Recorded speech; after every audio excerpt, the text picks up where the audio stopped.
গরুর থেকে দুধ নেওয়ার সময় তাকে আমরা অনেক যত্ন করি, ইভেন তেল দেই, তেল দিয়ে ভুলিয়ে তার কাছ থেকে মূল্যবান দুধটাকে আমরা নিয়েই নেই। গরু কিন্তু ঘুণাক্ষরেও বুঝতে পারলো না তার কাছ থেকে আমরা কী নিলাম।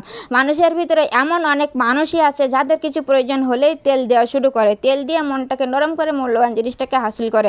যখনই দেখবেন যে কেউ আপনাকে তেল দিচ্ছে তখনই তার কাছ থেকে একটু দূরত্ব বজায় রাখবেন, তাহলে আপনার মূল্যবান জিনিসটা একটু হলেও রক্ষা পাবে। আসসালামু আলাইকুম, হ্যালো ভিউয়ার্স, কেমন আছেন আপনারা? আশা করি আল্লাহ তাআলার অশেষ রহমতে ভালো আছেন। আলহামদুলিল্লাহ আমিও ভালো আছি। বারবারের মতো চলে আসলাম আজ আপনাদের মাঝে নতুন দিনে নতুন আরেকটি ভিডিও নিয়ে। আমার ইউটিউব চ্যানেলের পক্ষ থেকে সকলকে আন্তরিক অভিনন্দন এবং মুবারকবাদ। চলুন তাহলে ভিডিওটি শুরু করা যাক। ভিউয়ার্স, আজকের ভিডিওটিও ঘরের কাজ কাম দিয়ে শুরু করলাম। আজকে আমাদের ঘরটা একেবারে নিট অ্যান্ড ক্লিন করব।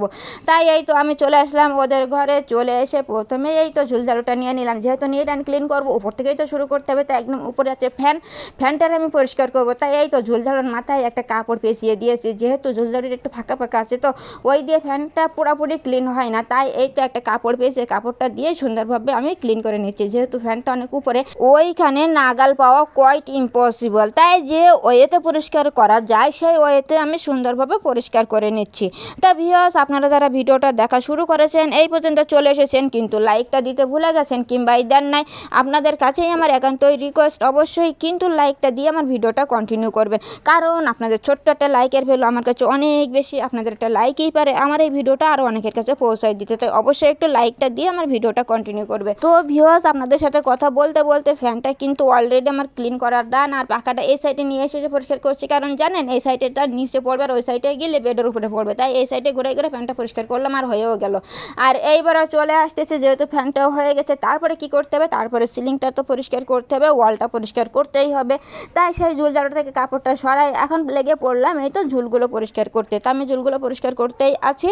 আর ভিউয়ার্স, আপনারা আপনাদের মহামূল্যবান মন্তব্যটা দিয়ে আমাকে একটু ইন্সপায়ার্ড করবেন, কারণ আপনাদের সুন্দর সুন্দর মন্তব্য আমার নতুন ভিডিও তৈরিতে ইন্সপায়ার্ড করে, কারণ আপনাদের মন্তব্য আমার নতুন ভিডিও তৈরির ক্ষেত্রে দিক নির্দেশনা প্রদান করে। তাই অবশ্যই একটু কষ্ট করে মূল্যবান মন্তব্যটা দিয়ে আমার নতুন ভিডিও আরও সুন্দর করে তৈরি করার জন্য ইন্সপায়ার্ড করবেন। তাই দেখতেই পাচ্ছেন গ্যাস আমার কিন্তু হয়ে গেছে এই তো ঝুলটুল ঝাড়া শেষ, অর্থাৎ তার সিলিং ওয়াল ঝাড়া শেষ। তার নিচে আছে এই তো উইন্ডোটা আমি পুরোপুরি কিন্তু 2 স্টেপে ক্লিন করে নিচ্ছি। আপনি দেখতেই পাচ্ছেন ঝাড়ু দিয়ে করলাম ক্লিন করা, তা অলরেডি ডান। তারপরে এই তো একটা কাপড়ও নিয়ে নিলাম, এইবার কাপড়টা দিয়ে 2 স্টেপে আমি উইন্ডোটা ক্লিন করে নিয়েছি। তাই এই তো আমার এটাও হয়ে গেছে। এইবার কি করব, এইবার যেহেতু এটা কাপড়টা দিয়ে ঝাড়া শেষ, এইবার আবার পর্দাটা ঠিক মতো লাগিয়ে দিব, কারণ এখন উইন্ডোটা ওপেন করব না। তাই এবার নিচে চলে আসলাম, যেহেতু উপর থেকে ঝাড়াঝাড়ি শুরু করছি, ঝুলটুল ঝাড়লাম, উইন্ডো ঝাড়লাম, মানে সব তো বেডের উপরে পড়ছে তাই না। বেডটা এমনি কভার করে রাখছিলাম, তারপরেও সেইগুলো উঠে এখন বেডটা সুন্দরভাবে ঝাড়ুটা দিয়ে আমি ক্লিন করে নিচ্ছি, অর্থাৎ ঝাড়ু দিয়ে ঝেড়ে নিচ্ছি সুন্দরভাবে।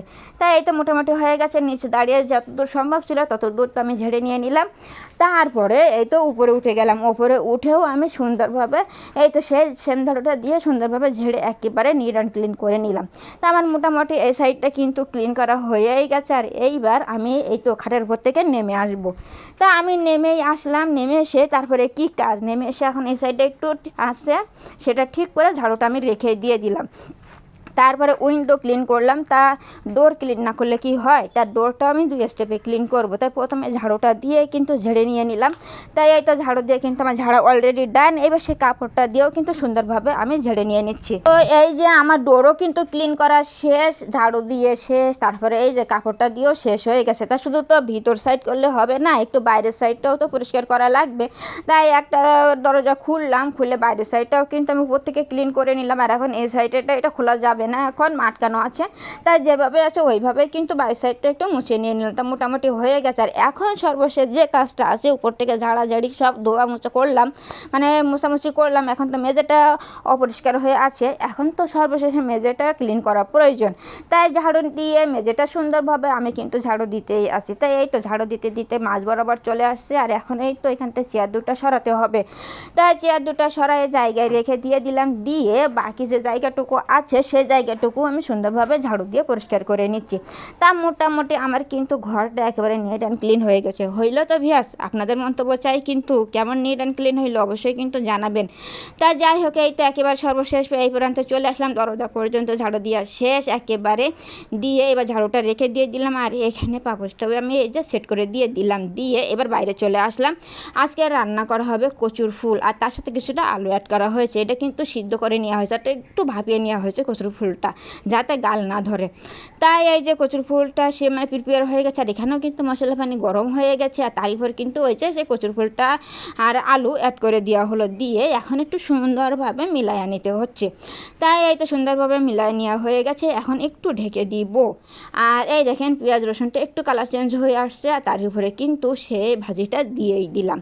তা ভাজিটা যখন অ্যাড করা হয়ে গেছে, এখন তো সুন্দরভাবে একটু নাড়াচাড়া করতেই হবে আর ভাজতেই হবে, সেটাই করা হচ্ছে। আর কচুর ফুলের কথা বললে তো আমার শুধু খেতে ইচ্ছা করে, তাই না? আপনাদের কেমন লাগে কচুর ফুল অবশ্যই কিন্তু জানাবেন।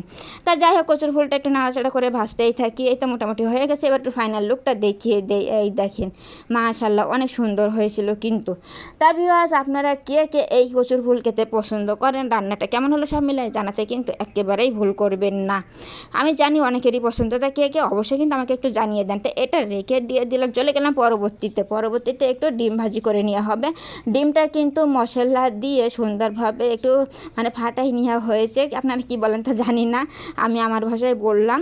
তা যাই হোক, ডিমটা দিয়ে এখন কিন্তু এই যে ভেজে নেওয়া হচ্ছে। তা ডিমটা সমস্ত জায়গায় দেওয়া হয়েছে, এবার তো ফোল্ড করতেই হবে, যেহেতু আজকে কোনো বাজার করা হয় নাই বিনা বাজারে, আজকে দিনটা চালাতে হবে। কারণ প্রতিদিন তো মাঝে মাঝে বাজার না করেও 2-1 দিন তো চালাতে হয়, সেই জন্য আজকের দিনটা সেটাই পড়েছে। এই তো বাসায় ডিম ছিল, সেই ডিমগুলো সুন্দরভাবে ভেজে এখন কিন্তু ফোল্ড করা হয়ে গেছে। আর এইবার কি করতে হবে, এবার একটু নাড়াচাড়া এখন একটু ভাজতে হবে।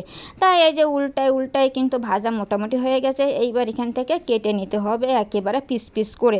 তাই এই তো সেই পিস করে সুন্দরভাবে কিন্তু আমি কেটে নিয়েই নিলাম। তাই এই তো মোটামুটি কাটা হয়ে গেছে। আর এখন আরেকটু কালার চেঞ্জ হবে, যেহেতু এখন সাদা আছে, এখনও 2-1 একটু উল্টে ভাজতে হবে। তাই এই তো ভেজেই নিয়ে নেই। আর এখানে দেখেন ডাউলগুলো সিদ্ধ করতে দেওয়া হয়েছে, এগুলো হচ্ছে মশারির ডাউল। এখানে ডাউলগুলো সিদ্ধ হয়ে গেছে। আর এখানে কিন্তু কাঁঠালের বিচি আর আলু সেইগুলো কাটা বাছা ধোয়া করে মশলার উপরে দিয়ে এখন সুন্দরভাবে কষানো হচ্ছে। তাহলে বুঝতে পারছেন পেঁয়াজ কী রান্না করা হচ্ছে। এই তো আলু, কাঁঠালের বিচি আর ওই ডাউল দিয়ে ডিম ভাজা করা হয়েছে, ওইগুলো দিয়ে রান্না করা হবে। তা এইখানে কিন্তু এই যে আলুগুলো সুন্দরভাবে কষানো হয়ে গেছে, প্রথম স্টেপে দেখলেই বুঝতে পারছেন কষানো হয়ে গেছে। এবার একটু ঢেকে দিতে হবে, তা ঢেকেই দিয়ে দিলাম। আর এখন দেখেন একেবারে কষানো ডান। এখন আসলো পানি দেওয়ার সময়। তা পানিগুলো এই তো প্রয়োজন মতো অ্যাড করে দিয়ে সুন্দরভাবে একটু মিলাইয়া নিয়ে নিলাম।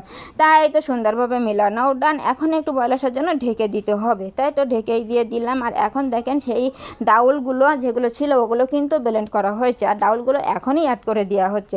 তা মোটামুটি অ্যাড করে দিয়ে এখন আবার একটু মিলাই নেওয়া হলো। তা মিলাই নিয়ে তারপর একটু ঢেকে দিয়ে দিলাম। তারপরে এইবার কিন্তু ডিম দেওয়ার সময় চলে আসছে। তাই এই যে ডিমগুলো একটু আগেই ভাজা হয়েছিল, সেই ডিমগুলো এখন অ্যাড করে দেওয়া হলো, আর সমস্ত জায়গায় একটু সরাই দেওয়া হলো নাড়াচাড়া করে দিয়ে। এবার কি করতে হবে, আবার একটু ঢেকে দিতে হবে কিছুক্ষণের জন্য।